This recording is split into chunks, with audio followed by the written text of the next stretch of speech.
Mais um episódio sobre a questão da Bolívia começando. E antes dele se iniciar, antes da gente fazer a apresentação de convidados, queria lembrar vocês daqueles recadinhos básicos. Seguir nossas redes sociais, @morcego_, Marcos_, no Instagram, no Twitter. Acompanhar as lives que a gente está fazendo. Lembrando que de segunda e quarta-feira a gente tem live de leitura e discussão. E, pelo menos no momento da gravação, de terça-feira a gente faz uma live discutindo um pouco da conjuntura e dos últimos grandes acontecimentos políticos para a gente debater caminhos, soluções, saídas, criatividades e tudo que a esquerda precisa.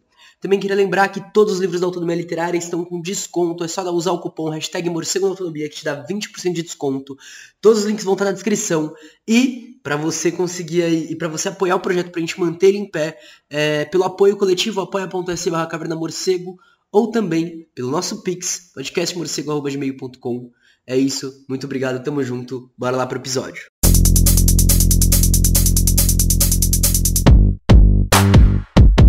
Salve, salve, morceguetes, morcegotes, sejam bem-vindos para mais um episódio da Caverna do Morcego, mais um episódio onde a gente vai estar aprendendo, né, hoje, principalmente que temos convidados especiais, sobre algumas questões da Bolívia. Então, enfim, eu fico muito empolgado, né, quem pegou o primeiro episódio quando a gente estava montando o projeto, a ideia era justamente essa, trazer pessoas que estiveram nas mobilizações, nas lutas, conhecem melhor a história para estar aqui falando e, enfim, tivemos essa oportunidade, beleza?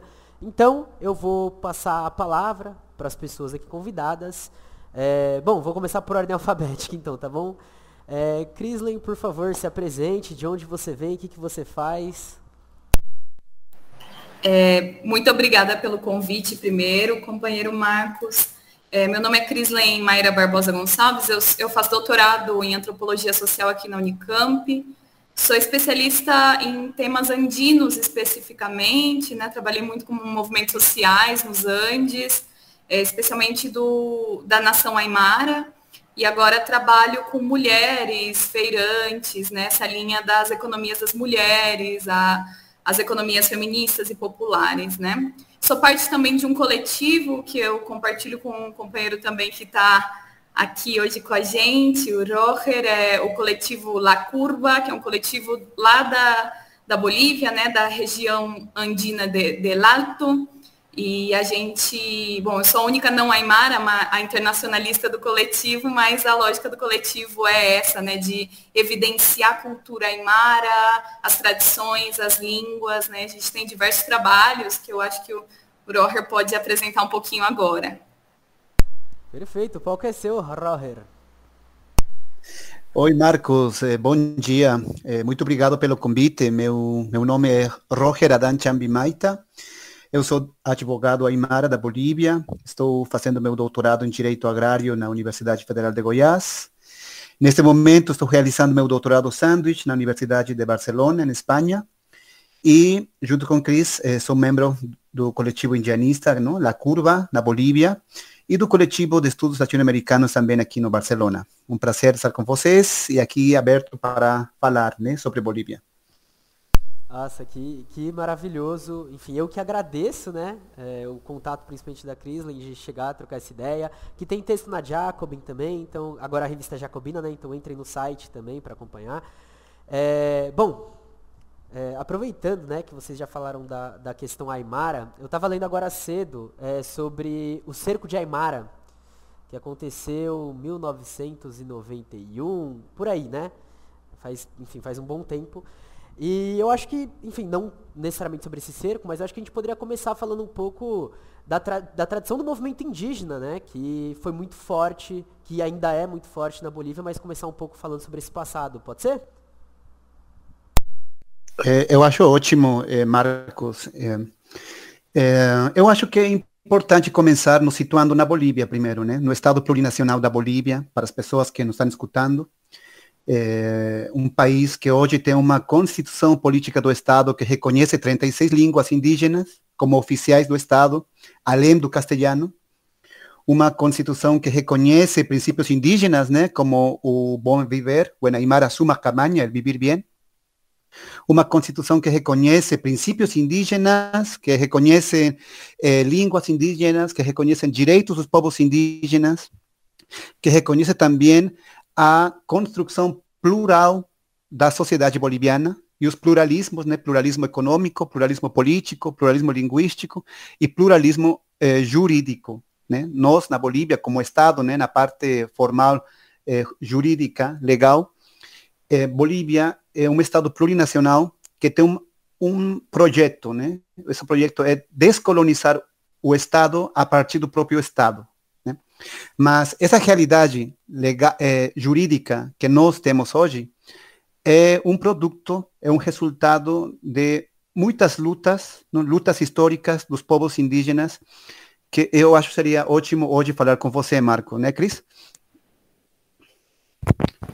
Exatamente, Marcos. O cerco de 1781, ao qual você se refere aí, que é um dos pontos importantes da história da Bolívia, e é muito massa, Marcos, a gente retomar esses processos históricos, que como no Brasil, dentro do movimento negro, a gente entende a construção narrativa da história do Brasil a partir de personagens históricos que foram silenciados da história, né? Então a gente tem Zumbi dos Palmares, por exemplo, como personagens que são chave na história de todo o país. Na Bolívia a gente vê isso. Então não é uma história indígena da Bolívia, é a história da Bolívia que toma esses personagens que foram silenciados, né? E esses personagens do cerco de 1781 foram Tupacatari e Bartolina Cisa, são os mais conhecidos lá. O cerco de 1781 ele foi um movimento que articulou, Marcos, 40 mil indígenas. A gente está falando do século XVIII, né? E 40 mil indígenas contra a exploração de trabalho indígena, contra a colonização que existia no território andino, né? Dos indígenas, a exploração do trabalho, a exploração também de que não podiam usar seus nomes, de que eles não podiam ser considerados sujeitos nos seus próprios territórios. Então, você já vê aí no século XVIII essas mobilizações.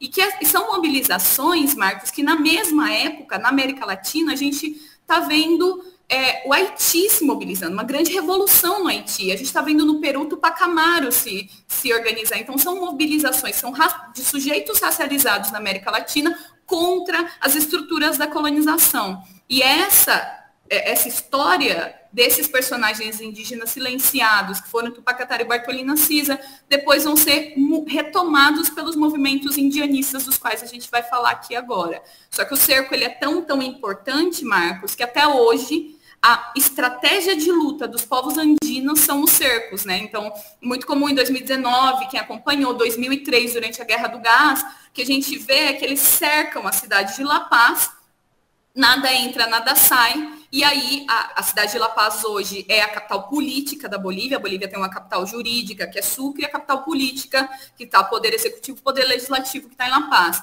Quando você cerca a cidade, nada entra, nada sai, então você consegue impor uma pressão dos movimentos populares diferentes. Isso surge lá em 1781, é uma estratégia muito importante hoje para entender esses movimentos.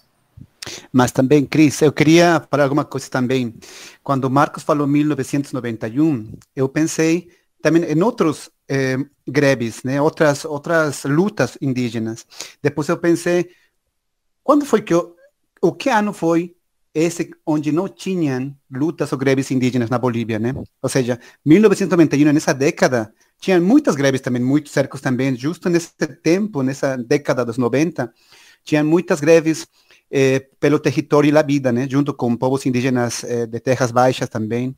Então, assim como desde 1781 temos uma memória histórica de lutas indígenas, dentro do contexto da República da Bolívia, cada ano nós tínhamos, até agora temos, né, povos indígenas nas ruas lutando contra o governo, né? Então, é interessante também, quando ele falou 1991, eu pensei, nossa, aí tinha também, 1992 também tinha greves, cercos também, 93, 94 e assim, né? Os povos indígenas em luta. Eu fico feliz de ter vocês falando isso, porque mostra que esse projeto de proteção da memória tá acontecendo. Que é uma coisa que aqui no Brasil a gente tem uma dificuldade enorme, inclusive dentro do movimento negro, enfim. É difícil. E justamente um dos objetivos, né, de lançar uma sequência de episódios, né? Primeiro agora foi Venezuela, agora Bolívia, o objetivo é chegar no Brasil, é justamente resgatar, olhar e falar, gente, a gente não tá pedindo para fazer uma coisa impossível, mas a gente tá aqui olhando e falando, a galera do nosso lado tá nessa luta, né? E aí eu queria também entender como vocês entendem esse processo de acúmulo, né, de uma referência de 1700, né, século XVIII, onde você tinha 40 mil indígenas em luta, e até, enfim, não precisa chegar nos dias de hoje, a gente pode deixar isso daí para o final, que é onde eu tô curioso, assim, para entender como vocês observaram de perto esse processo, né?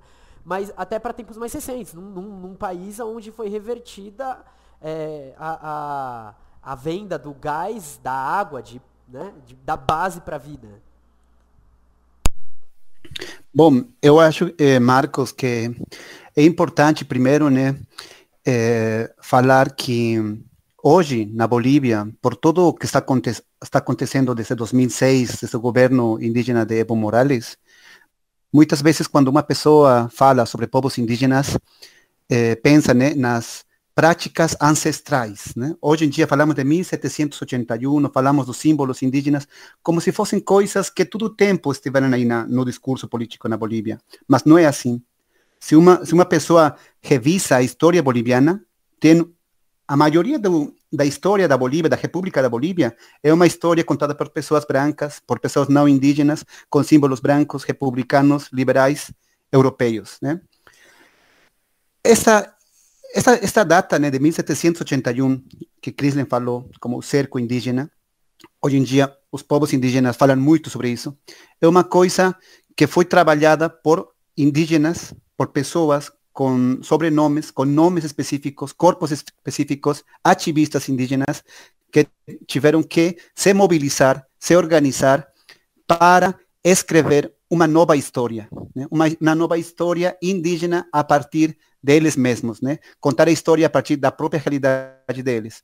E para isso é importante acudir, né, ao movimento indianista na Bolívia, que eu acho que Cris agora poderia um pouco contar como este projeto político na Bolívia em 1950, 60, começa, né, produto das migrações das áreas rurais para as cidades, começa um movimento de pessoas indígenas, jovens, nas cidades, se organizando para criar um movimento político, ideológico próprio, sem a tutela da esquerda colonial nesse momento, e até agora também temos uma esquerda colonial, e a direita racista, né?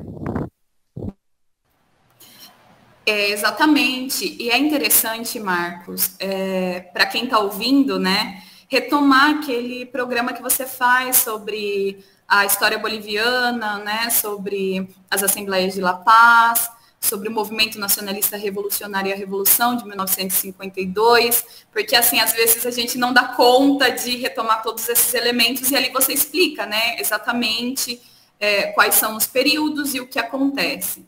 A crítica que o movimento indianista faz e que gera o surgimento, a fundação dele como movimento, é exatamente ao MNR, né, o Movimento Nacionalista Revolucionário, que naquela época tinha diversos problemas. A Revolução de 1952 ela foi muito importante, você coloca, né, esses elementos para a população boliviana que foram importantes. A reforma agrária ela teve uma função nesse momento. A gente tem o processo das minas também, né, que tirou da mão daquela rosca daqueles três grandes empresários.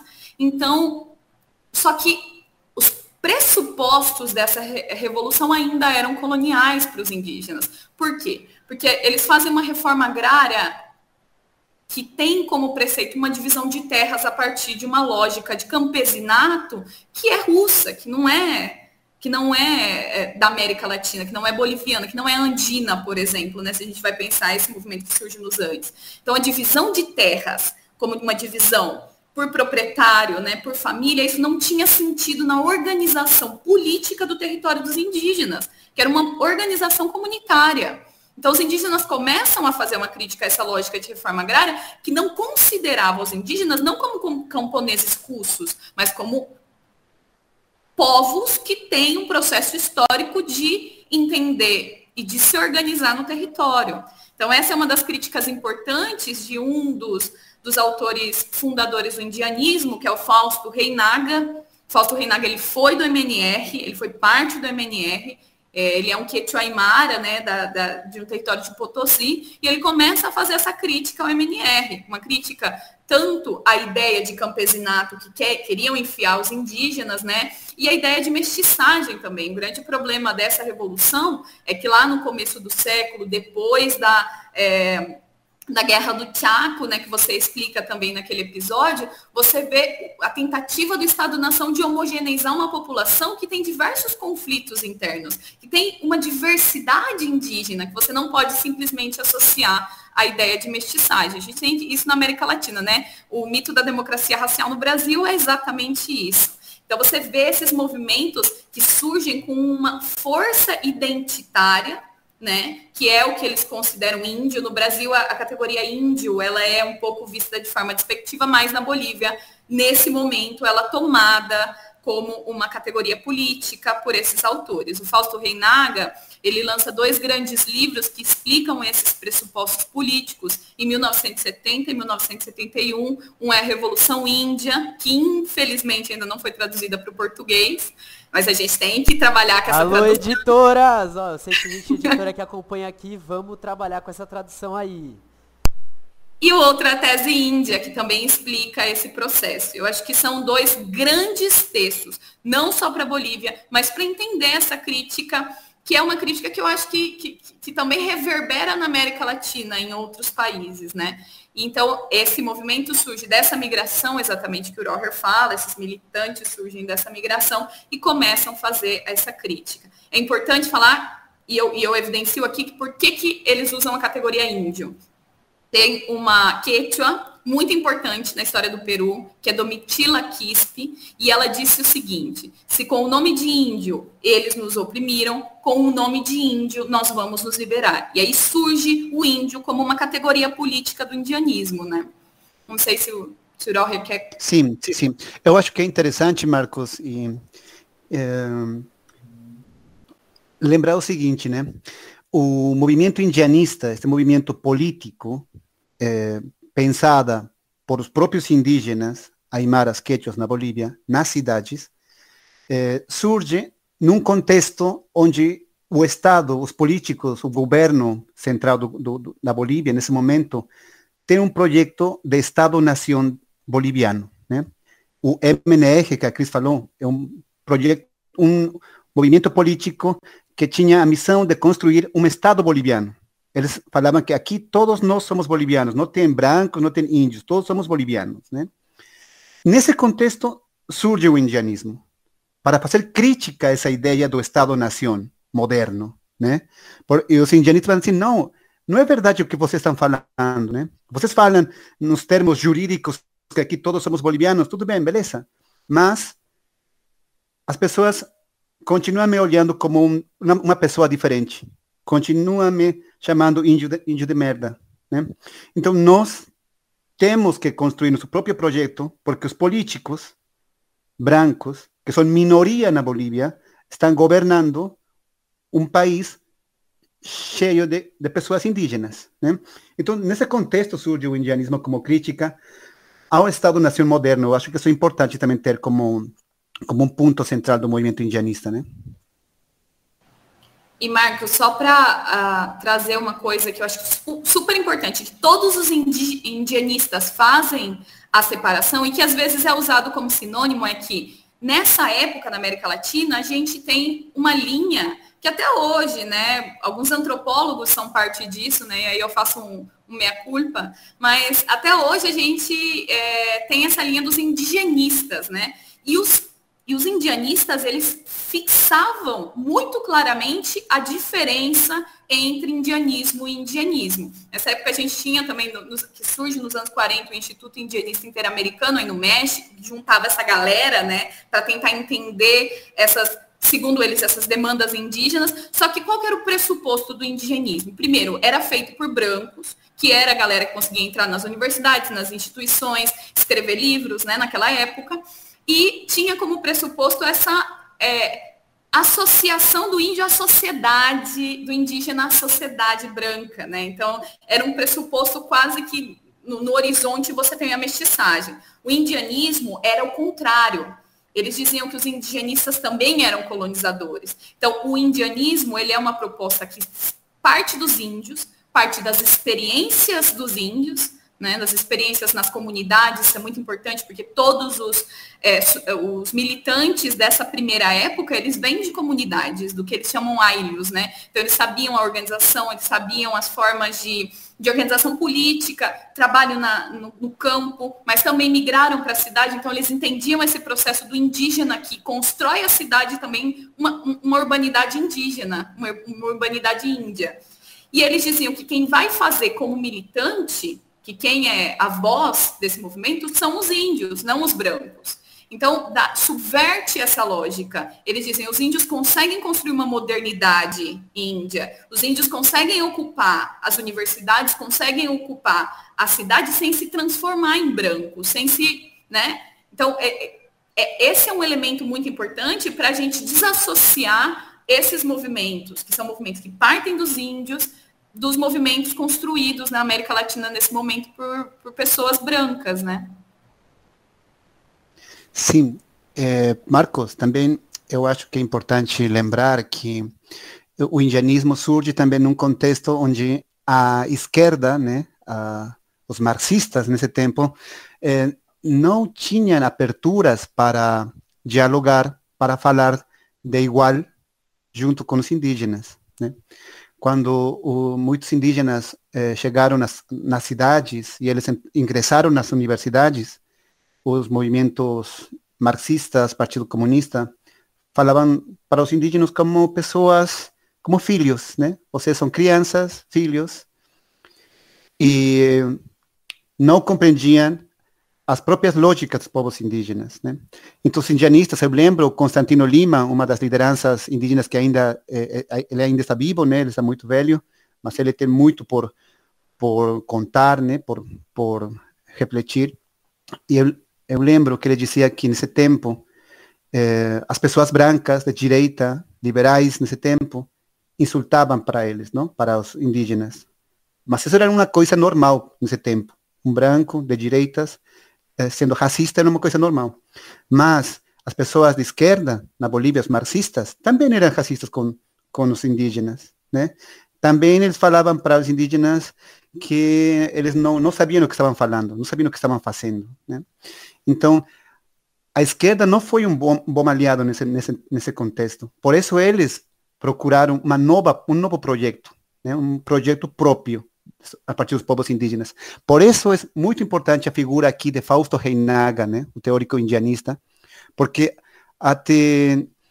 antes dele, os movimentos indígenas foram por muito tempo foram movimentos políticos articulados nas ruas, fazendo greves, lutando, mas não existia um escritor indígena que escreva a história das lutas indígenas, né? A primeira pessoa que vai articular, vai sistematizar, vai dar uma narrativa histórica de todos os processos indígenas e o que os brancos fizeram com os indígenas e o que a história da República Boliviana fez com os indígenas, o que o colonialismo fez com os indígenas, vai ser Fausto Reinaga. Ele vai escrever em seus livros essa outra história política indígena para revelar aos indígenas, né? Caramba! Assim,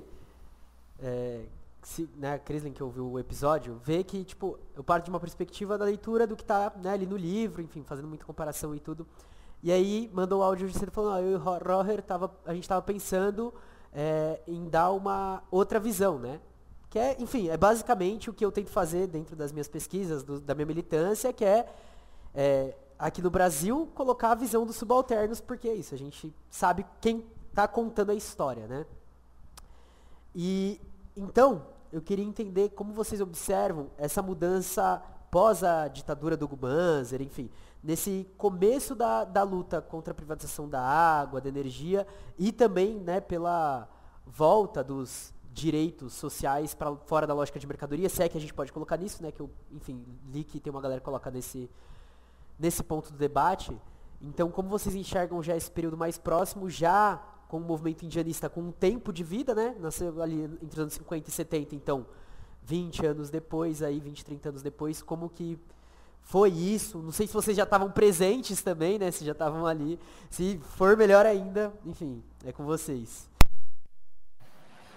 Eu acho bem da hora a gente retomar, porque a nossa linha política, Marcos, ela vem de um processo de acúmulos de lutas indígenas na Bolívia, né? De lutas indígenas tanto das terras altas quanto das terras baixas, que na Bolívia você tem essa divisão, que hoje é uma divisão bem política também, mas você tem essa divisão regional. Então, indianismo, só para dar essa linha, né, para a galera que está escutando. Por que dar essa linha? Porque normalmente a gente toma de barato os processos de movimentos racializados como se eles não fossem complexos como os movimentos brancos, né? Então você tem aquela coisa do movimento branco, das escolas de pensamento branco, e aí quando você vai falar sobre movimento indígena, parece que você homogeneiza tudo, como se fossem todos vinculados à mesma perspectiva. E lá não, lá você tem uma complexidade muito grande de sujeitos, de perspectivas. O indianismo que surge aí nos anos 60, Marcos, ele era totalmente revolucionário. Ele tinha como pressuposto a guerra de raças. Eles colocavam que a Bolívia estava dividida. A teoria do Fausto Reinaga é a sociedade justaposta, que a Bolívia estava dividida entre uma Bolívia branca e uma Bolívia índia. Porque você tem uma Bolívia com a maior parte da população até hoje que é indígena, né? Então, e que essa Bolívia branca era que tinha poder sobre a maior parte da Bolívia, que era a Bolívia Índia, que eram pessoas que, mano, até, a gente sabe muito bem, até os anos 50 não podiam votar. A Plaça Murillo, que é a capital política do país hoje, a sede da capital política do país hoje, tem mulheres de poieira, que são as mulheres indígenas, que até os anos 60 não podiam entrar na praça. Elas não podiam pisar na praça. Então, você tem esse tipo de arquitetura, né, racista da sociedade, clara, de espaços mesmo, que vem da época colonial. Então, o indianismo ele começa a criticar isso, e a proposta dele é uma proposta revolucionária, não é uma proposta de Estado, não é uma proposta de partidos necessariamente, eles criam aí o MIT, alguns partidos, mas é uma proposta mais revolucionária. E aí, nos anos 70, você tem o catarismo, que é uma linha que se vincula muito mais à luta de classes e ao campesinato. E aí o catarismo ele foi muito forte, Marcos, e uma das organizações que você faz ênfase naquele outro programa, que é a Confederação Sindical Única dos Trabalhadores Camponeses da Bolívia, né, a CSUTCB. E aí tem essa perspectiva de vincular raça, classe, né, e sindicato, porque lá está muito, até hoje é muito organizado por sindicatos. E depois você tem uma linha, que é a linha da guerrilha, que é uma linha super importante que vai implicar lá em 2003, na Guerra do Gás, que é o tupacatarismo, né? De uma das pessoas que faleceu em 2021, 19 de janeiro de 2021, exatamente amanhã, né? Fazem 3 anos do falecimento dele, que foi El Malco, Dom Felipe Quispiuanca, do qual a gente também publicou alguns livros sobre ele, tanto em outras palavras em português, quanto na Jacobin. E aí é uma linha, essa linha do tupacatarista dele é uma linha do Ejército Guerrillero Tupacatari, que é a guerrilha, né? Que é tomar elementos daquele cerco de 1781 do Tupacatari e tentar fazer uma revolução a partir disso. Foi um sujeito muito importante, e é importante dizer aqui que do lado desses sujeitos haviam mulheres, e havia mulheres muito fortes. Então você tem, lá em 1781, a figura de Bartolina Cisa, ao lado do Tupacatari, que foi uma mulher muito importante indígena e que até hoje é resgatada. Hoje a gente tem na Bolívia uma federação de mulheres camponesas, que o nome da federação é Bartolina Cisa. E essa federação congrega mulheres que são autoridades nas comunidades, sabe? Então, uma tentativa já desde as bases de construir essa paridade de gênero, que é importante também. Então, a Federação Bartolina Cisa, ela foi fundada por uma mulher que vem dessa guerrilha, por uma mulher que vem do indianismo, que é Camila Sabina Choquetiglia, que faleceu em 2014. Então, você tem esse longo processo com pautas diferentes desses movimentos, mas que foram acúmulos para a gente entender o que é 2003, com a Guerra do Gás, que derrubam o presidente com os Alu Sánchez de Lozada, que faz com que a gente possa pensar hoje numa Bolívia plurinacional. Foi muito importante para essa transformação, ainda que tenhamos diversas críticas a essa transformação a partir do Estado, mas também que nos dá elementos para pensar o que aconteceu em 2019, 2020, né, que foi esse processo do golpe de Estado e depois o governo transitório da Jeanine Áñez, que é algo que, bom, a gente estava na cidade de Elado, que foi um processo extremamente complicado, né? Não sei se o Roher quer contribuir aí. Sim. Eu acho também que é importante lembrar que nesse contexto que você fala, Marcos, da privatização da água, da guerra do gás na Bolívia, são as últimas políticas neoliberais, assim, diretas, né, na Bolívia, que se traduziram em greves, em lutas indígenas, mas para compreender esse contexto é importante falar do multiculturalismo na Bolívia, né? Porque quando surge o movimento indianista nos anos 60, 70, o catarismo, os indígenas estão nas ruas, estão jogando aí na política eleitoral, o governo central, o governo estatal não ficaram de braços cruzados, né? Eles procuraram projetos políticos para tranquilizar o contexto de greves indígenas. E desde Estados Unidos, desde Canadá, surge o multiculturalismo, né? Como uma política estatal para reconhecer direitos indígenas, mas de um jeito superficial, né? Na Bolívia, em 1994, 93, 94, vamos ter uma reforma da Constituição, onde vai dizer Bolívia é um estado multicultural, que tem povos indígenas, até aí chega, né? Que reconhece que é indígenas, mas só isso, né? E depois tivemos um vice-presidente indígena, Víctor Hugo Cárdenas, que era do movimento catarista, né? Desse jeito, o governo, tranquilos, indígenas, vocês aqui, somos um estado multicultural e temos um vice-presidente indígena, com isso tudo tranquilo. Mas seguiam privatizando, seguiam fazendo políticas neoliberais. E tudo isso vai chegar até o século XXI, 2000, as greves, as marchas, bloqueios na Bolívia no ano 2000, 2001, 2003, na Guerra do Gás, porque o povo boliviano, o povo indígena, não vai querer mais reformas jurídicas. Eles falaram não mais reformas porque nós já temos experiência que aqui o multiculturalismo, o reconhecimento, essas coisas são superficiais. Nós queremos mudar tudo, né? Queremos reconstruir o Estado boliviano. Então, eu acho que é importante pensar nesse contexto, né? Um contexto onde os povos indígenas estavam lutando, mas o governo central estava fazendo também algumas políticas para tranquilizar esse contexto, mas os povos indígenas falaram, não, nós queremos mudar tudo. E aí surge a proposta do Estado plurinacional, né? Nós temos que chamar uma nova Assembleia Constituinte, onde sejam os próprios povos indígenas, sejam os próprios sindicatos, os próprios obreiros, camponeses, reunidos e escrever nossa Constituição Política do Estado. E isso vai levar, né, desse contexto, vai levar a que Evo Morales, em 2006, seja o novo presidente da Bolívia, né? Evo Morales é produto dessa história, né, longa de lutas indígenas, e Evo vai chegar aí com essa missão, né, de chamar uma Assembleia Constituinte para refundar Bolívia, para que não seja mais uma Bolívia branca, sino uma Bolívia que reconheça os diferentes povos indígenas da Bolívia. Eu acho legal também, Marcos, a gente fazer essas idas e vindas na história para tentar entender, primeiro porque a história a gente sabe que ela não é linear, né? E para os indígenas muito menos, né? A gente toma, nos meus textos também, no livro lá que eu te passei, nos textos que a gente produz com o Roher, a gente tem uma perspectiva que é a historiografia indianista. Historiografia indianista é aquela que leva sempre o passado diante dos olhos. Em Aymara tem uma máxima que é o que é caminhar pelo presente com o passado na frente. Então, tem sempre essa construção, que o passado não está lá atrás, não é linear. Então, eles sempre retomam processos para pensar o presente. Isso é muito importante para os Aymaras, né? E quando a gente vai falar sobre o Estado plurinacional, Marcos, é interessante pensar que lá em 1968 você tem uma assembleia no movimento índio do Pacatara em que o Estado plurinacional já é mencionado como projeto.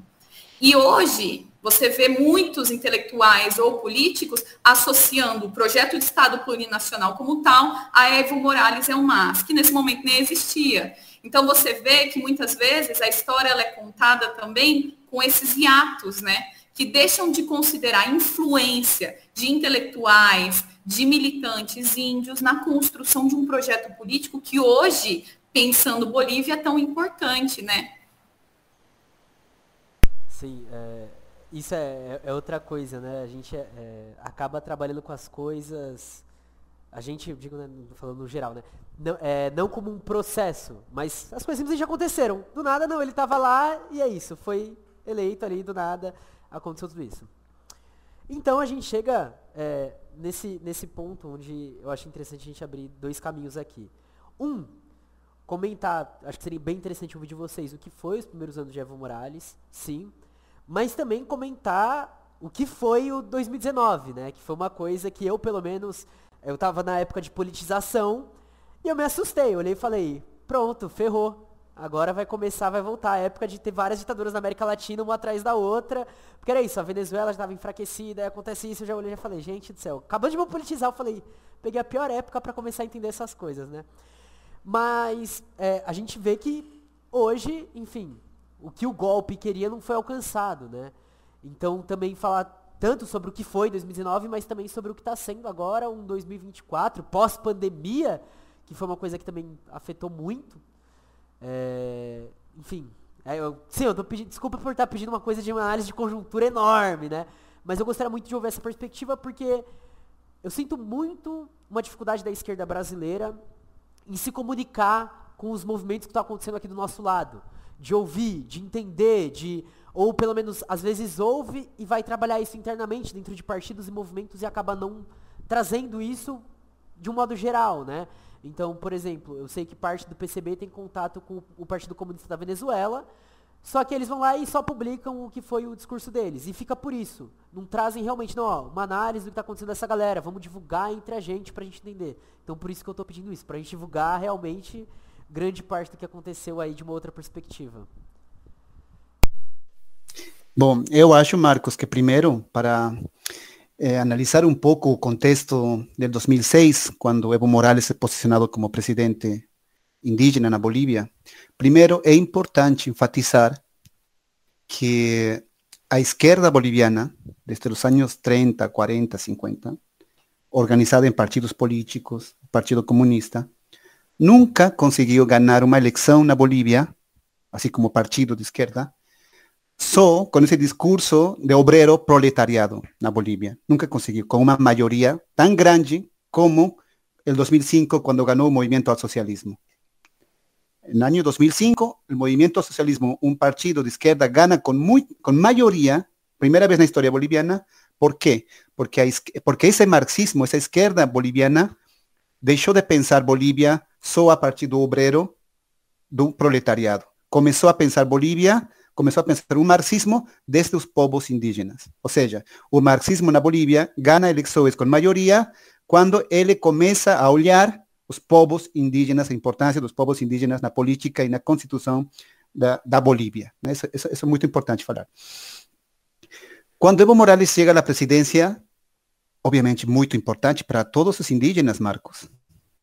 Imagina simbolicamente o que significa isso, né? Que uma pessoa com os rasgos, os traços faciais, né? Os traços faciais indígenas, que por muito tempo eram consideradas traços feios, traços de pessoas pobres, traços de pessoas que nunca imaginaram as classes altas, as élites, nunca imaginaram que uma pessoa com esses traços indígenas pode estar sentado na silla presidencial, né? Esse contexto foi muito importante, simbolicamente foi muito importante.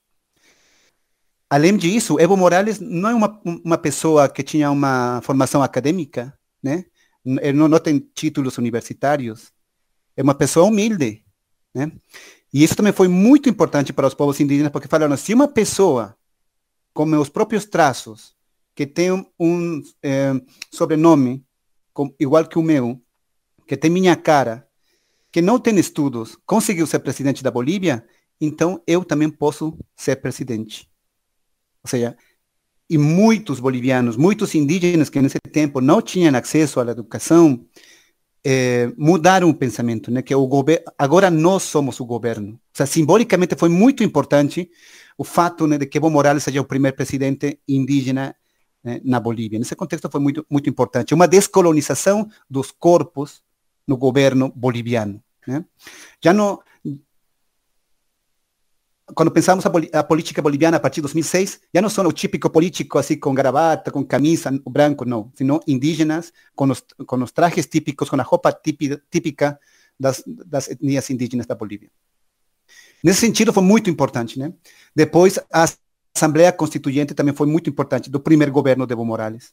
A nacionalização dos hidrocarburos, com todos os prós e contras, foi uma coisa importante também na Bolívia.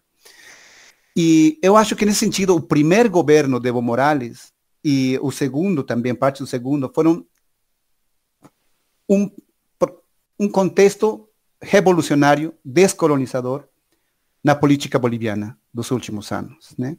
Agora, depois, o que foi virando é outra coisa que vai terminar para 2019. Eu acho que, Cris, você poderia falar um pouco sobre isso também. Sim, você tem um processo aí muito complicado, sobretudo a partir de 2011, com o projeto de construção de uma rodovia que atravessa o Parque Indígena Isibori-Sécuri, o Típinis, lá nas Terras Baixas, e que você vê se sobrepor a dos elementos mais importantes dessa nova Constituição, né? Porque você tem uma Constituição plurinacional. Você entende que os indígenas têm uma igualdade hierárquica de decisões, especialmente sobre os territórios deles, com relação à justiça ordinária. E aí você vê um projeto que é claramente desenvolvimentista, com esses pressupostos nada descolonizadores, ser aplicado ou ser aprovado para a construção de um território indígena, né? Então você vê esses movimentos se articularem nas terras baixas, você vê também uma entrada muito massiva do MAS nos sindicatos, né?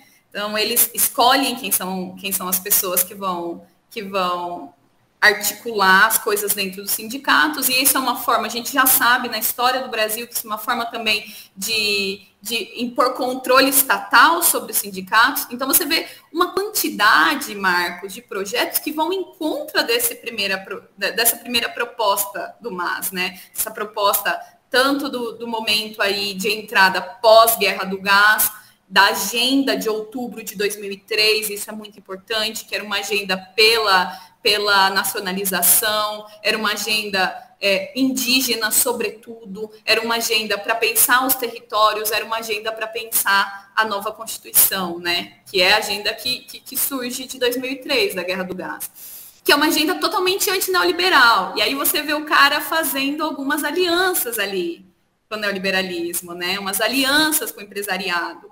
Então isso começa a se mostrar como um grande divisor de águas entre o movimento ao socialismo e as bases sindicais, comunitárias. E aí, Marcos, é muito importante isso, é uma crítica que o nosso coletivo faz muito, que os coletivos aimaras, quechuas da Bolívia, muitos deles trazem, que é o perigo da política pela representação, né? Que aí é quando a gente se dá conta de que não basta você ter uma pessoa indígena ocupando uma posição de poder no Estado, se essa pessoa não está com uma agenda efetiva para esse povo. Que aí você transforma a luta política simplesmente, você direciona ela simplesmente para a lógica da representação. Eu acho que isso foi um elemento muito importante nesse momento. A não aplicação prática mesmo da Constituição. O Roher trabalhou com uma comunidade que tinha um conflito com um mineiro no território dela, que passou 10 anos, lutando contra esse mineiro no território, porque a efetividade da justiça indígena não se dava, sabe? Porque sempre se sobrepunha a justiça ordinária, a justiça branca, a justiça de Estado. Então, uma coisa é a lei, uma coisa é a representação, e outra coisa é como isso vai se colocar na prática. E por isso também que o MAS ele perde muito apoio. A gente vê que em 2019 ele ganha, sim, o Evo Morales ganha as eleições, mas perde muito apoio popular também. As pessoas, na cidade de Elato, que foi um polo importante, onde acontece a Guerra do Gás de 2003, você vê que as pessoas já se tornam muito críticas a esses projetos do MAS, elas já não estão tão... não sei, elas já não se convencem tanto dessa perspectiva que o MAS coloca de uma política descolonizadora, né? E começam a fazer críticas. Só que nesse momento, tantos movimentos foram, né, ocupados, foram... não sei exatamente o termo, mas eles foram tomados pelo MAS, que você não tem a construção de outros sujeitos políticos. A só ideia da manutenção de Evo Morales no poder já criava uma dúvida nas comunidades, porque, Marcos, as comunidades indígenas têm uma lógica muito importante, que é o muio. O muio é que cada pessoa assume uma posição de poder, de organização política, que não é necessariamente poder, vamos pensar poder popular ali, por um ano, por um período muito curto de tempo. E essa pessoa assume as responsabilidades, o que eles chamam cargos da organização social. Quando uma pessoa quer se manter no poder, muitos dos aimaras dizem que isso gera uma doença pelo poder. Porque por que ela quer se manter? Por que ela não passa para outra? Não tem um outro sujeito político que é tão responsável, que é tão, né, que passível de ocupar esse espaço, só essa pessoa tem? Então, isso também gera diversos conflitos com relação às organizações. Eu estou falando de organizações das comunidades, dos sindicatos, né, dessas organizações maiores regionais até as organizações menores, que seguiam essa lógica do muio. Então, isso também gera alguns conflitos com relação ao governo de Evo Morales. Sim, talvez poderia falar também que o que aconteceu em 2019 foi um resultado também do desgaste do governo, da figura do Evo Morales, do discurso, né? Das contradições entre o discurso que Evo Morales falava nos organismos internacionais, nos congressos internacionais, falando da Mãe Terra, falando dos direitos dos povos indígenas, quando ele na Bolívia estava construindo estradas por terras indígenas, fazendo muitas políticas, ou expandindo mais o extrativismo na Bolívia, né? Ou seja, ele teve, num princípio, nos primeiros anos, teve que viver, né, todo um contexto de cambios simbólicos que foram muito importantes, mas depois ele, no momento de governar, de fazer políticas públicas, ele se encontrou, né, com que precisava dinheiro, precisava capital para fazer políticas públicas. E intensificou o extrativismo, né, que é uma coisa muito comum dos governos chamados do socialismo do século XXI. Né? E essa contradição criaram muitas fissuras, muitos anticorpos. Né? E os povos indígenas de Terras Baixas foram os primeiros que fizeram a crítica a Evo Morales. E, como falou Cris também, é importante enfatizar isso, né? A imagem, né, como único líder, única liderança, Evo Morales foi muito importante também para esse contexto. Ou seja, o projeto do Estado Plurinacional se enfocou, se centralizou na imagem de Evo Morales, né? Não permitindo a criação ou surgimento de outra liderança, só Evo Morales. Isso debilitou muito, e foi muito arriscado, né, que todo um projeto político de tantos anos só esteja na imagem de uma pessoa. Então, no contexto de 2019, se bem é verdade que aconteceu um golpe de Estado com Jeanine Áñez, mas também não temos que esquecer o contexto crítico em que estava Evo Morales por os erros que ele também teve, né, nesse contexto.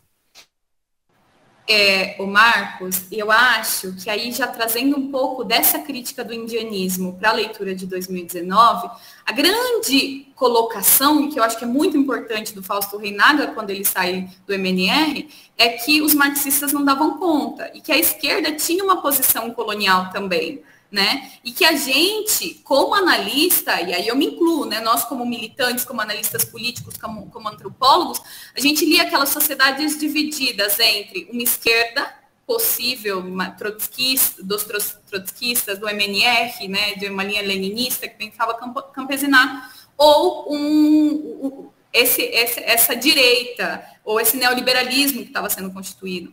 E muitas vezes esse é um grande problema quando a gente vai tentar entender os processos políticos, quando a gente vai tentar entender as bases populares, né? Porque às vezes a gente não tem só esse binarismo, a gente não tem só essas posições políticas binárias. Em 2019, o que acontece, Marcos, é que no dia 10 de novembro, Evo Morales sai do país, né, tem todo aquele processo, e Helato, que é um grande foco político desse movimento, não sai às ruas. Você sabe quando que Helato sai às ruas? Quando os polícias pegam a Huipala, que é um dos símbolos importantes que foi colocado na cena política pelo indianismo. Isso é importante, porque os símbolos não são só símbolos, os símbolos eles são também acúmulos históricos de processos para os povos. A Huipala, que é aquela bandeira multiquadriculada, que depois, com o Estado plurinacional, se torna símbolo do Estado, ela é retirada pelos policiais, depois do dia 11, e ela é queimada. E aí, nesse dia, dizem que a mulher de Poiera não vai mais entrar no palácio, né, queimado. Você vê Camacho e essa galera entrando com a bandeira tricolor. Então, são processos que mostram para essa população que não retirar, a questão não é retirar o Evo Morales, a questão é retirar a possibilidade deles de sujeitos históricos. E aí é quando Helato sai às ruas, sabe?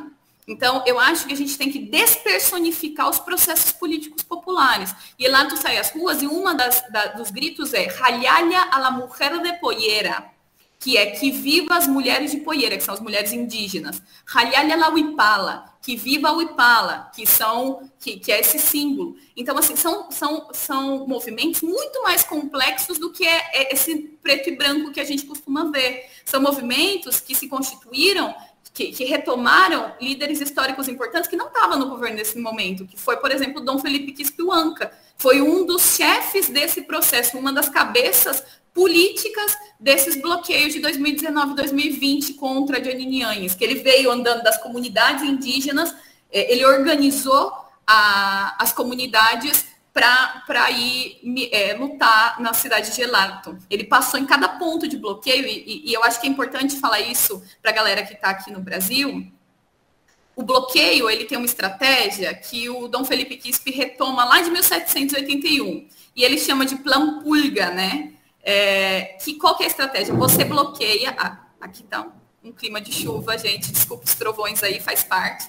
Você bloqueia vários pontos da cidade com uma quantidade de pessoas. Então, quando vem a polícia e desbloqueia um ponto, você força o outro ponto de bloqueio. Então, na cidade de Helato, você tinha várias ruas nos bairros que ficavam bloqueadas. Quando a polícia ia em cima de um ponto de bloqueio, você forçava o outro. Quando ela ia para o outro ponto de bloqueio, você rearticulava esse ponto de bloqueio. Ela nunca conseguia desarticular completamente o movimento, sabe? E aí, essa organização vem lá de 2003, que é retomada lá de 1781 por figuras como Dom Felipe Quispe Huanca, que foi fundamental em 2019 e que era totalmente crítico ao MAS. Então, é importante a gente retomar essa perspectiva popular dos processos.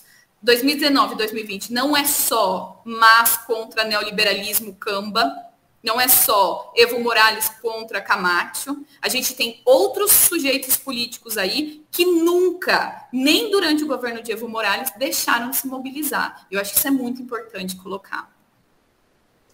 Uma coisa mais quero complementar, né? Já que Cris trouxe essa questão que é muito importante do dia do golpe, né, em novembro, 10 de novembro, quando Evo sai da Bolívia, e ele acha que o movimento popular da Bolívia vai sair às ruas para chamar de novo a Evo, que não aconteceu.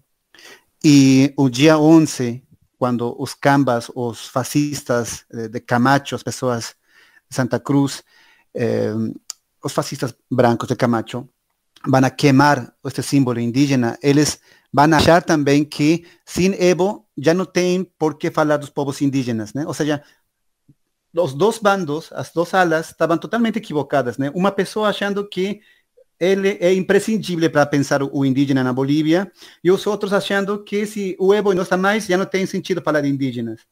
Mas, nesse contexto, um povo sai nas ruas falando não nós aqui lutamos por um projeto político que é o Estado plurinacional. Este símbolo não é um símbolo, a Huipala não é um símbolo de um partido político, não é um símbolo de uma pessoa, de uma liderança, é um símbolo de um povo, não? Então, eu acho que esse contexto é muito importante. Por isso, um dos intelectuais indígenas muito importantes, que morreu também, faleceu há uns anos atrás, Inca Huáscar Chuquehuanca, que ele foi o que desenhou a Huipala que nós conhecemos agora. Ele dizia que o dia 11 de novembro era o dia da Huipala, né? O Dia Nacional da Huipala. Por quê? Porque o dia 10 de novembro, Evo renuncia, e o dia 12 de novembro, a Janine Áñez se posiciona como presidenta. Mas o dia 11, Bolívia não tinha presidente. O dia 11, Bolívia não tinha, por esse dia, ninguém estava governando Bolívia. E só tínhamos um povo nas ruas pedindo respeito aos símbolos indígenas. O respeito ao símbolo, sobretudo para a Huipala, né? Por isso, 11 de novembro, o dia da dignidade da Huipala, né?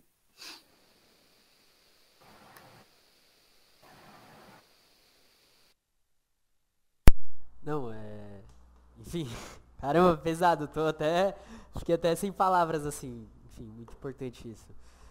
E, bom, como vocês enxergam que tá os movimentos hoje, né, em 2024, como vocês estão enxergando, enfim, porque eu acredito que ainda esteja rolando um conflito realmente de continuar construindo, avançar, ir além. E aí, como que vocês enxergam isso? E aí também acho que já dá para fazer as considerações finais. Eu travei? Voltei. E aí eu acho que também já dá para partir para as considerações finais para a gente encerrar, porque já está no horário de gravação. Mas sim, podem levar o tempo que quiserem, tá? Não precisa apressar. Fica à vontade. Tá, eu acho que é um pouco complexo, né, fazer uma análise da conjuntura, porque está acontecendo muita coisa agora na Bolívia. Eu acho que a primeira coisa que nos pode aproximar para compreender os movimentos sociais, políticos e indígenas na Bolívia hoje é os efeitos, né, do vínculo movimento social com o Estado, com o governo. Isso que foi muito importante no princípio, 2006, com Evo Morales, que foi muito importante, o Pacto de Unidade, né, que era uma articulação dos principais movimentos indígenas, os principais movimentos sociais indígenas que têm representação no governo. Isso que foi muito importante nesse momento. Hoje está sofrendo uma crise muito grande, porque isso que foi muito revolucionário no princípio, hoje virou uma coisa só de representação para algum cargo político, né? Muitas pessoas que são parte destas organizações, mas que representar a um povo indígena, a movimentos indígenas, são pessoas que estão olhando um cargo político no governo, estão perdendo muita legitimidade com as bases sociais, porque estão muito mais vinculados com o governo que com as bases. Essa crise hoje na Bolívia está criando um contexto diferente. Eu acho que ainda não sabemos como isso vai terminar, né? Além disso, temos também uma disputa de lideranças neste momento, né, do movimento ao socialismo. Por um lado, temos a Evo Morales Ayma, que publicamente ele quebrou, né, a relação com o presidente, o vice-presidente da Bolívia. Então, o maior partido político da Bolívia, o movimento ao socialismo, hoje está fragmentado por duas lideranças, por o presidente e vice-presidente atual e por o ex-vice-presidente Evo Morales. Isso debilita muito a representação política dos povos indígenas. Não sabemos também como isso vai, ou que resultados vai ter. Pelo momento, a direita boliviana, que é uma direita muito pobre, uma direita que não tem representação, que não tem discurso, que não tem projeto, que não tem a altura para falar de igual com o movimento socialismo. Essa direita da Bolívia está olhando feliz, né, esta divisão, esta briga interna, porque eles sabem que com uma divisão, pues, é melhor para eles. Eu acho também que estamos em um contexto onde a mídia,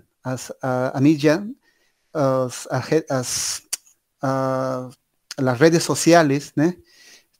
Está tendo uma força política muito importante também, onde os jovens estão ingressando num contexto político muito interessante, mas também muito perigoso, porque na Bolívia, por lo que está acontecendo na Argentina, com Javier Milei e tudo isso, por toda uma ola de política de jovens, de pessoas muito jovens que estão apoiando discursos, entre comillas, radicais, na Bolívia querem pensar também um projeto radical anti-Estado plurinacional, de muitos jovens entrando na política, mas sim um projeto político claro. Então, eu acho que é um contexto muito complexo na Bolívia, e nesse contexto também a debilidade do nacional, que eu acho que é o mais importante agora, né? Os sectores mais críticos agora estão se articulando para manter o projeto do Estado plurinacional, porque isso é o que está em risco, no fundo, né? O projeto do Estado plurinacional. As brigas internas dentro do movimento socialismo está pondo em risco o projeto do Estado plurinacional. Então, eu acho que agora é importante olhar o que está acontecendo na Bolívia. Pelo momento, há muita crise dos movimentos sociais e crise da representação social indígena na Bolívia.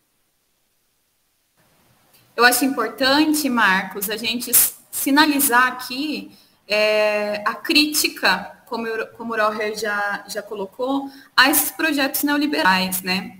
E isso é uma posição não só neoliberais, fascistas, anti-imigrantes, né? Classes populares, que aí, às vezes, ele vem para sanar esse problema do binarismo político, ou ele coloca isso no discurso. A gente viu o Bolsonaro com isso, né? O antipetismo, ele é uma grande base para o avanço do bolsonarismo, né? Então, eu acho muito importante a gente fazer a crítica a esses projetos neoliberais.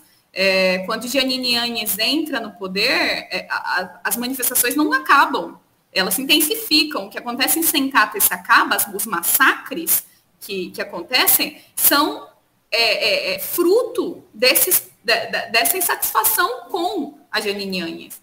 Então, a gente que esteve em 2020 também, a gente ficou durante a maior onda da pandemia, a primeira onda da pandemia, lutando, bloqueando rua até agosto de 2020 para conseguir que as eleições sejam levadas adiante. Porque a gente estava com um projeto super anti-indígena, a gente estava com vários militares nas feiras, a gente estava com uma repressão de vida durante a pandemia. Você tem uma crise política, uma crise sanitária na Bolívia em 2020, sabe? E isso foi muito importante, porque a gente não teve um momento aí de reclusão. A gente tem uma cidade que é 90% dos trabalhos informais, que não teve um apoio do Estado para lidar com o processo de pandemia. Você tem em maio, um processo de vendas sobrevaloradas dos gases necessários, do oxigênio necessário que deveria ir para os hospitais, mas que estava indo só para hospitais de classe alta. Então, você vê os hospitais com o menor número da América Latina de número de camas por 100 pessoas e ainda assim não sendo abastecidos. As farmácias não eram abastecidas, Marcos, durante o governo de Jeanine Áñez, durante o primeiro momento da pandemia, sabe? Você não tinha paracetamol, você não tinha o básico do básico, você não tinha vitamina C nas farmácias. Então, é um processo muito violento, neoliberal extremo, anti-indígena extremo, né, que faz com que essas pessoas não saiam das ruas. E o número de mortes não foi pouco, né? E aí você vê agora, durante todo esse processo, você vê um conflito muito grande com as terras baixas, com esses movimentos que a gente já conhece, né, dos comitês cívicos, que são movimentos racistas. Em 2006, a gente viu esses movimentos nas ruas batendo em indígena nas terras baixas, batendo em mulher anciã de poeira na rua, só por ser mulher anciã de poeira, porque associavam o índio ao MAS, né? Essa associação direta, e eles achavam que poderiam cometer essas atrocidades, e você vê isso em janeiro do ano passado também. Então, esses movimentos eles estão querendo tomar força. A base desses movimentos é fascista, é anti-indígena, né? Tem essa base do empresariado, das terras baixas, do agronegócio, né? Que é essa linha do Camacho mesmo. E agora você vê essa atração do Milei, né? Do projeto do Milei que está ocupando as terras baixas bolivianas.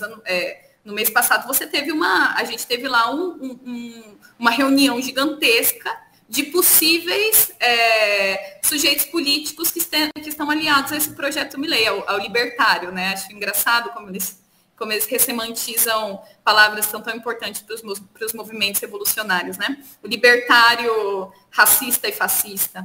Então você vê como isso está tomando força, e está tomando força nas terras baixas. Então eu acho muito importante a gente mostrar também que, além dessa divisão do MAS, você tem esses movimentos tomando força. Então, qual que é a saída popular, né? A gente pensar a partir das bases uma saída, não ficar sempre nessa divisão, ou é extrema-direita, ou é esses movimentos filantrópicos de esquerda que estão mais preocupados com a representação do que com as demandas populares. Eu acho muito importante a gente olhar para os países, a gente olhar em irmandade para a Bolívia, porque uma coisa, Marcos, e é algo que a Jacobin faz muito, eu vi no seu podcast, que é muito colocado, que é que a gente precisa reconstruir a ponte da América Latina. Que a gente parece que passou para o outro lado do mar, né? A gente passou para o outro lado do oceano. A gente precisa voltar, a gente precisa puxar essa corda e entender que os processos políticos na Argentina, na Bolívia, no Peru, no Paraguai, são tão nossos quanto dos companheiros que estão lá. Retomar nos nossos cursos de ciências sociais, eu também fiz ciências sociais, autores de lá, sabe? Processos políticos revolucionários que sejam latino-americanos. O Zapatista fez 30 anos agora. Por que a gente não está dentro dos cursos e dos currículos lendo o indianismo e o zapatismo como processos revolucionários também? Então, acho que é bom retomar isso, porque senão a gente vai cair sempre nos mesmos erros. A história sempre vai ser a mesma farsa, né? E por isso é tão importante espaços como o seu podcast. Eu agradeço muito, muito pelo convite. Eu agradeço muito também, Marcos, pelo convite. Eu acho que são muito importantes ter esses espaços de reflexão sobre questões latino-americanas. Eu, estudando também no Brasil, dei conta dessa brecha, né, de Brasil com os vizinhos. Eu acho que é importante. O Brasil é um país com uma trajetória política, ideológica muito importante, que pode muito ensinar, mas também as experiências dos vizinhos de Brasil, eu acho que tem muito também por aportar ao Brasil, né? Então, criar esses cenários de troca de ideias, de experiências políticas, de lutas, articular-nos, é muito importante. Muito obrigado, Marcos, pelo convite para este podcast. Não, antes de eu ir para os meus agradecimentos, falem do podcast de vocês, do canal do YouTube, da rádio, pode falar, fala primeiro antes de eu...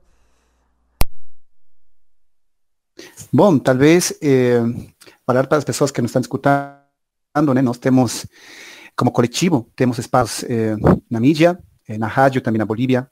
Nós, como coletivo Aymara, temos a proposta, né, de criar espaços de análise Aymara, em idioma indígena Aymara e em castelhano, né, para também ampliar mais nossa proposta reflexiva. Vocês podem nos encontrar como Coletivo Curva no Facebook, no YouTube, e no Spotify, nosso podcast como Amuitawi, né? Que depois posso escrever, Marcos, para você, para que possa escrever aí na informação, porque é uma palavra na Aymara, né? Amuitawi, que significa nos daremos conta, né, Cris? Exatamente. É tão importante para a gente, Marcos, isso das rádios. Por quê? Porque lá a gente tem diversas comunidades que estão nas montanhas, processos também, ou pessoas que estão na cidade, porque lá você não passa eles não passaram por um êxodo rural, como a gente entende aqui, né? Eles passaram por uma migração que continua uma relação com a comunidade rural. Então, eles voltam, eles produzem na comunidade. Tudo que você compra nas feiras, porque lá a gente não consome de grandes redes de supermercado, mas de feiras, tem a ver com esses pequenos produtores, com a agricultura familiar, né, que eles mantêm essas relações. Então, as pessoas que vão para lá, que vão produzir a terra, que estão nas comunidades, normalmente não têm acesso à internet. Então, para a gente é muito importante que, enquanto eles estão trabalhando a terra, a gente possa produzir um conteúdo em Aymara, um conteúdo que chega às rádios lá, porque eles sempre carregam rádios enquanto trabalho, e que eles possam se informar também, porque para a gente e para os aimaras, isso eu aprendi muito com eles lá em diversos processos, pensar e fazer não tão desvinculados, né? Então, enquanto a gente faz, a gente pensa, e a gente só vai pensar descolonizadamente, revolucionariamente, se a gente colocar as mãos na massa. Então, esse é um projeto nosso. A gente tem também algumas entrevistas no YouTube para a galera que quer conhecer La Curva, Coletivo Curva, e aí vocês vão encontrar... Cara, o massa da Bolívia é isso, vocês vão encontrar vozes das pessoas que lutaram, vozes das pessoas que lutaram em 2003, vozes de grandes intelectuais, que lá são acessíveis, são pessoas, são companheiros nossos. Então, acho muito importante também, a gente retoma pessoas, inclusive, que já faleceram da luta. Então, para conhecer, né, para conhecer essas vozes, a oralidade é muito importante. Então, para quem quiser, a gente tem...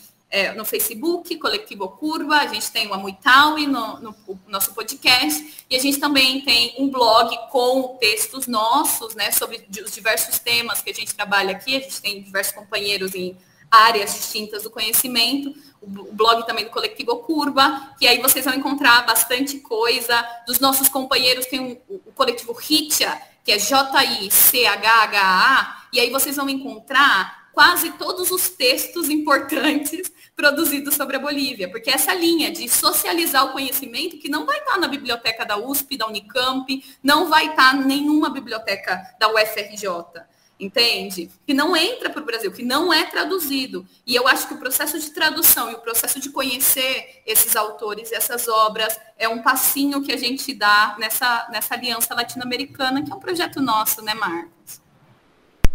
É exatamente isso, enfim. Então, eu tô muito contente que rolou da gravação desse episódio. Bom, espero que a galera que esteja ouvindo, a galera que tá ouvindo com certeza vai estar amando. Lembrar as editoras. Gente, vamos traduzir. Quando vocês forem ver esse episódio, né, já vai ter passado um tempo, mas eu já vou estar entrando em contato assim que acabar esse episódio com o pessoal que eu sei que trabalha com tradução, para ver se a gente consegue articular alguma coisa. Então, novamente, eu queria agradecer muito a presença, enfim, a explicação, tudo isso. Também os conteúdos que vocês mandaram no Docs, uma parte deles eu vou colocar nas referências na própria descrição do podcast, assim como o link das redes para galera seguir aí. Aproveitem, galera, isso daí é uma oportunidade que, bom, enfim, não tem todo dia, então por isso que me deixa tão feliz de estar produzindo aqui. Então, queria agradecer a presença geral, muito obrigado para vocês que ouviram, muito obrigado, convidados, por estarem aqui com a gente nesse espaço. Até a próxima aventura. Tchau! Tchau, tchau.